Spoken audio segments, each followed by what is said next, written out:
Hi, I'm Connor Cumming, and I've got a question for you.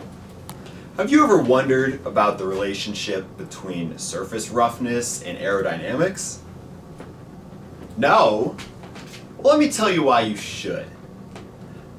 Take a look at these two surfaces.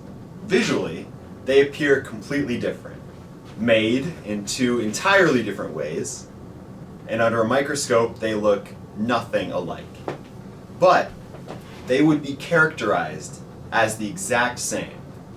Now, I don't know about you, but to the AeroSurfaces team, that didn't quite sit right with us. So, with the assistance of WPI TinkerBox, we've been able to construct a testing apparatus to test that very relationship. This term, we made major improvements to our testing apparatus. At over 1 meter long, it is comprised of 3 sections: air intake, flow development, and test section. Experimentation begins with an initial air intake and lever system to control flow rate. Then, air follows into a custom-machined venturimeter which connects to a manometer to measure flow rate. Air then flows into a 3D printed flow development section. This develops our airflow and converts it from a circular pipe to a rectangular duct. Lastly, air flows into the test section, a 27-inch duct made of 2 precision-machined pieces of aluminum. Each side of the duct features a specific surface roughness, created through isotropic and anisotropic methods.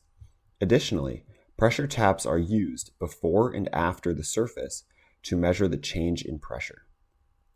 And here's an overview of how air flows through the inlet, into the flow development section, and over the test surface. This term, the team machined and measured a set of small-scale isotropic and anisotropic surfaces. These afforded us a major breakthrough of proving that different surfaces can have the same average roughness. With help from Scott Harris, we were able to calibrate our venturimeter and fully define the equations that we will use in experimentation. This term was not without misfortune, however.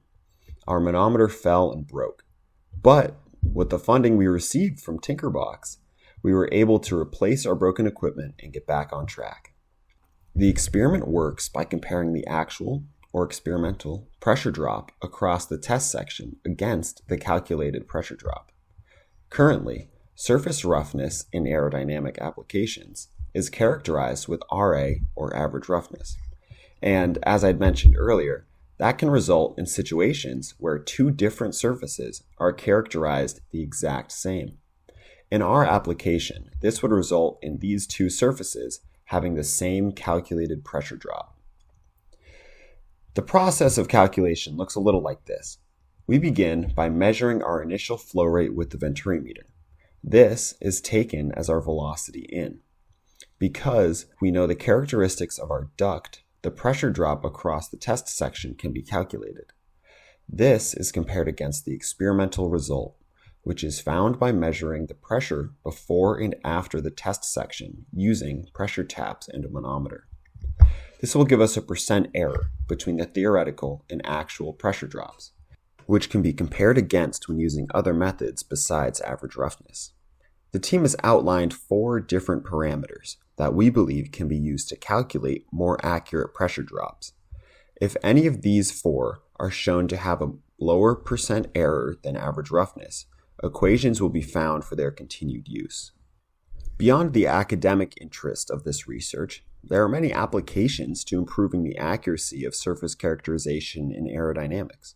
This includes HVAC systems, heat exchangers, airfoils, and realistically, any time a specific surface roughness is desired. As the team looks to the future, we would like to recognize the help we've received from WPI TinkerBox. With them, we were able to topple some of our biggest hurdles. This included machining a manometer, calibrating our venturimeter, designing the flow development section, and machining our test sections. Our team here at the AeroSurfaces group has big ambitions. With the monetary and advisory help from TinkerBox, we've been able to get one step closer.